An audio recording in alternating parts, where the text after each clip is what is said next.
Oil pulling அது எப்படி பண்ணுறது? காலையில் எழுந்ததும் எதுவும் சாப்பிடாமல் இதயம் வளர்த்தை வாயில ஊத்தி நல்லா கொப்பளிக்கணும், அப்புறம் அதை துப்பிடணும். இதுதான் ஆயில் புல்லிங்.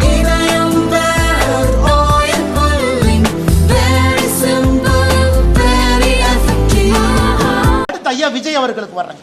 இங்க எத்தனை பேருக்கு தெரியும் அண்ணன் விஜய் அவர்கள் ஒரு தனியார் சிபிஎஸ்இ பள்ளி நடத்துறது?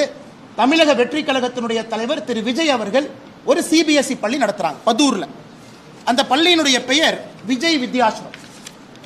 நடிகர் விஜய் அவர்கள் தமிழக வெற்றி கழகத்தினுடைய தலைவர் விஜய் வித்யாசிரம் என்கின்ற பள்ளி நடத்துறாங்க. சி ஜோசப் விஜய் என்கின்ற பெயரை பாருங்க. நான் கொடுத்திருக்கிற டாக்குமெண்ட்ல கொஞ்சம் ஜூம் பண்ணுங்க. சி ஜோசப் விஜய் என்கின்ற ஒரு யாரு? அவர் புதுசா மேல இருந்து வந்தாரா? அவருடைய இடத்தை 35 ஆண்டுகள் 2017 இருந்து 2052 வரை திரு ஜோசப் விஜய் அவர்கள் அவருடைய இடத்தை ஒரு அறக்கட்டளைக்கு 35 ஆண்டு லீஸ் கொடுக்கிறார். அந்த அறக்கட்டளை யாருடைய பேர்ல ரெஜிஸ்டர் ஆயிருக்குன்னா திரு சந்திரசேகரன் அவருடைய பேர்ல, எஸ்.ஏ. சந்திரசேகர் அவருடைய பேர்ல அந்த அறக்கட்டளை ரெஜிஸ்டர் ஆயிருக்கு. இந்த டாக்குமெண்ட்ல எஸ்.ஏ. சந்திரசேகர் எஸ்.ஏ. சந்திரசேகர் அவர்கள் நடத்தக்கூடிய பள்ளி, அந்த ட்ரஸ்ட் நடத்தக்கூடிய பள்ளி தான் விஜய் வித்யாசிரம். என்ன அர்த்தத்தில் சில அரசியல் தலைவர்கள் அவங்க நடத்துகிற பள்ளி சிபிஎஸ்இ, அவங்க நடத்துகிற பள்ளியில் ஹிந்தி இருக்கு, அவங்க சொந்த குழந்தைங்க பிரெஞ்சு படிக்கிறாங்க. அன்பில் மகேஷ் பொய்யாமொழியினுடைய சொந்த குழந்தை பிரெஞ்சு மொழி படிக்கிறாங்க. இந்த அரசியல்வாதிகள் எந்த லட்சணத்தில் வெளியே வந்து அரசு பள்ளியில் இருக்கக்கூடிய மாணவர்கள் மட்டும் 2 மொழி படிக்க வேண்டும் என்று எந்த லட்சணத்தில் சொல்றாங்க? அது தமிழக வெற்றி கழக தலைவர் அண்ணன் விஜயாக இருக்கட்டும், அண்ணன் சீமான் அவர்களாக இருக்கட்டும், தமிழகத்தினுடைய பள்ளி கல்வித்துறை அமைச்சராக இருக்கக்கூடிய அன்பில் மகேஷ் பொய்யாமொழியாக இருக்கட்டும். ஏன் இதையெல்லாம் தாண்டி இன்னைக்கு இன்னொன்று பாருங்க. இன்னைக்கு நான் சன்சைன் மெட்ரிகுலேஷன் ஸ்கூல்லாம் போக விரும்பலைங்க. முதலமைச்சருடைய குடும்பத்தில் நடத்துறாங்க, ஹிந்தி இருக்கு, அதெல்லாம் விடுங்க. இன்னைக்கு இன்னும் ஒரு படி மேலே போறேன். சென்னை பப்ளிக் ஸ்கூல், கலாநிதி வீராசாமி அவர்களுடைய எம்பி அவர்களுடைய குடும்பம் நடத்தக்கூடிய பள்ளி. இதுல என்ன போட்டிருக்காங்கன்னா, இது வந்து ஸ்டேட் போர்ட் மெட்ரிகுலேஷன் ஸ்கூல், ஆங்கில பள்ளி. English is taught as first language. Second language நீங்க தமிழ், ஹிந்தி, பிரெஞ்சு எது வேணாலும் எடுத்துக்கலாம். இங்க பாருங்க, இந்த பள்ளிக்கூடம் மெட்ரிகுலேஷன் பள்ளிக்கூடத்தில் தமிழ் கம்பல்சரி கிடையாது. நான் சிபிஎஸ்இ பத்தி பேசலைங்க. மெட்ரிகுலேஷன் பள்ளிக்கூடத்தில் தமிழ் வந்து 2வது மொழி கிடையாது. நீங்க தமிழும் படிக்கலாம், ஹிந்தியும் படிக்கலாம், பிரெஞ்சும் படிக்கலாம். இதெல்லாம் மெட்ரிகுலேஷன் பள்ளியினுடைய நிலைமை.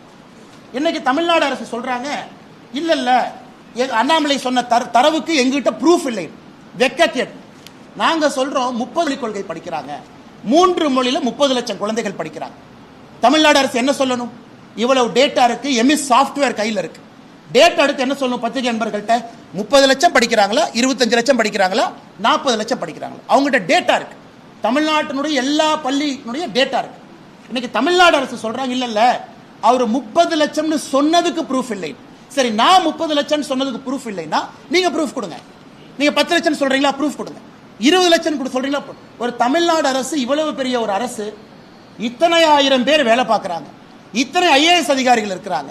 உங்ககிட்ட 30 லட்சம் பேரா 20 லட்சம் பேரா மும்மொழி கொள்கையில் இருக்காங்க நீ மழுப்புறீங்கன்னா, 30 லட்சத்திற்கு மேல் தமிழ்நாட்டில் 3 மொழி படிக்கக்கூடிய மாணவர்கள் 30 லட்சம் பேருக்கு மேல இருக்காங்க. நான் குறைவாகத்தான் 30 லட்சம் என்கின்ற வார்த்தையை பயன்படுத்தினேன்.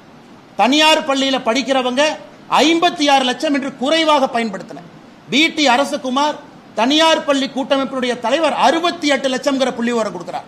அவர் 68 லட்சம், நான் 68 லட்சம் கூட சொல்லிங்க, 56 லட்சம். 30 லட்சம் பேர் 3 மொழிங்கிற. அதனால் தமிழ்நாடு அரசு வெள்ளை அறிக்கை கொடுக்கட்டும். எத்தனை பேர் 3 மொழி தமிழ்நாட்டில் படிக்கிறாங்கன்னு நம்ம பார்ப்போம். அண்ணன் ஜோசப் விஜய் அவர்கள் உட்பட, அண்ணன் சீமான் அவர்கள் உட்பட, குடும்பத்திற்கு ஒரு நியாயம், அரசு பள்ளியில் படிக்கக்கூடிய சொந்தங்களுக்கு ஒரு நியாயம் என்பதை எந்த காரணத்திற்கும் ஏற்றுக்கொள்ள முடியாது. அதனால எதுக்கு ஆர்ப்பாட்டம் பண்றீங்க? வீண் ஆர்ப்பாட்டம் எதுக்கு பண்றீங்க? மக்களுக்கு உபத்திரம் கொடுப்பதற்காக இந்தி கூட்டணி, எதுக்காக கூட்டம் சேர்ந்து ஆர்ப்பாட்டம் பண்றீங்க?